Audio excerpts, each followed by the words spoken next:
ಮಳೆಗಾಲವು ಬೇಸಿಗೆಯ ಬಿಸಿಯಿಂದ ನಿರಾಳತೆ ನೀಡಿದ್ರೂ ಅನೇಕ ಆರೋಗ್ಯ ಸಮಸ್ಯೆಗಳು ಮತ್ತು ಸೋಂಕುಗಳ ಅಪಾಯವನ್ನು ಹೆಚ್ಚಿಸುತ್ತೆ ಎಂಬುದು ಸುಳ್ಳಲ್ಲ.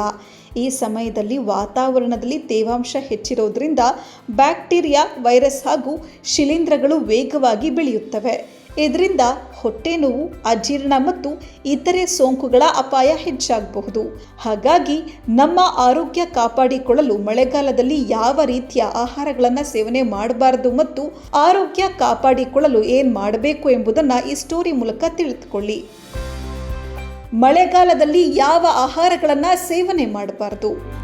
ರಸ್ತೆ ಬದಿಯಲ್ಲಿ ಮಾರಾಟವಾಗುವ ತೆರೆದ ಆಹಾರ, ಮುಂಚಿತವಾಗಿ ಕತ್ತರಿಸಿ ಇಟ್ಟಿರುವ ಹಣ್ಣುಗಳು, ಹಿಂದಿನ ದಿನ ಮಾಡಿಟ್ಟ ಆಹಾರಗಳನ್ನು ಸೇವನೆ ಮಾಡೋದನ್ನು ಆದಷ್ಟು ತಪ್ಪಿಸಬೇಕು. ಕಚ್ಚಾ ಸಲಾಡ್, ಸರಿಯಾಗಿ ಬೇಯದ ಮಾಂಸಾಹಾರ ಹಾಗೂ ಚೆನ್ನಾಗಿ ತೊಳೆಯದ ಹಣ್ಣು, ತರಕಾರಿಗಳ ಸೇವನೆಯು ಸೋಂಕಿನ ಅಪಾಯವನ್ನು ಹೆಚ್ಚಿಸಬಹುದು. ಜೊತೆಗೆ ಅತಿಯಾಗಿ ಎಣ್ಣೆಯಲ್ಲಿ ಕರಿದ ಆಹಾರ, ಮಸಾಲೆಯುಕ್ತ ಆಹಾರಗಳು ಜೀರ್ಣಕ್ರಿಯೆಗೆ ತೊಂದರೆ ಉಂಟು ಮಾಡಬಹುದು. ಆದ್ದರಿಂದ ಮನೆಯಲ್ಲೇ ತಯಾರಿಸಿದ ತಾಜಾ ಆಹಾರವನ್ನು ಸೇವನೆ ಮಾಡೋದು ಉತ್ತಮ.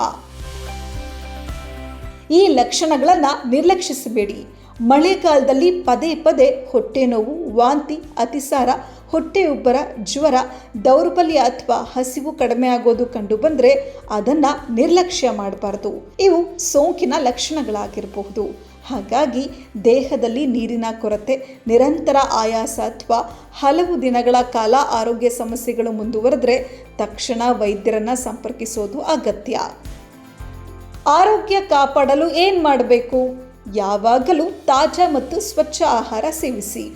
ಊಟದ ಮೊದಲು ಮತ್ತು ನಂತರ ಕೈಗಳನ್ನು ಚೆನ್ನಾಗಿ ತೊಳೆಯುವ ಅಭ್ಯಾಸ ಬೆಳೆಸ್ಕೊಳ್ಳಿ.